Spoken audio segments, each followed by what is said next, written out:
এটাই সেই বিখ্যাত সাহাবী সালমান ফার্সির খেজুর বাগান। সালমান ফার্সি বেসিক্যালি সিরিয়ার অধিবাসী ছিলেন, তো 13 বার বিক্রি হয়ে লাস্ট অফ অল উনি মদিনাতে আসে।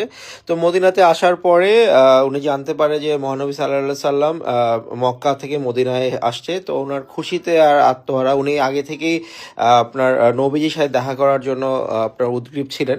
তো এটা এই ইচ্ছা পোষণ করার মাত্রই হচ্ছে উনার যে হচ্ছে মনিব, উনি বলল যে একটা শর্তে তোমাকে আমি ছাড়বো, আমার বাগানে 600 খেজুর গাছ রোপণ করে মানে খেজুর ধরা পর্যন্ত তোমাকে থাকতে হবে আমার কাছে।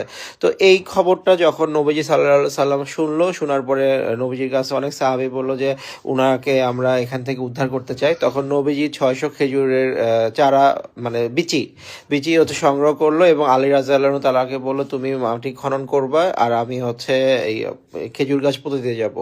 আর সালমান ফার্সিকে বলা হলো যে তুমি পানি দিবে, কিন্তু হচ্ছে পিছনে তাকানো যাবে না। তো এইটা করার পরে যখন হচ্ছে নবীজি হচ্ছে খেজুর গাছ রোপণ করে যাচ্ছে আর আলী রাদিয়াল্লাহু তাআলা হচ্ছে মাটি খনন করতেছে। তো একটু পরে পিছনে যখন 600 গাছ লাগানো হয়ে গেছে, পিছনে ফুটে দেখে সব গাছগুলা বড় হয়ে গেছে মাশাআল্লাহ, এবং হচ্ছে কিছু কিছু গাছে খেজুরও মানে খেজুর ধরছে।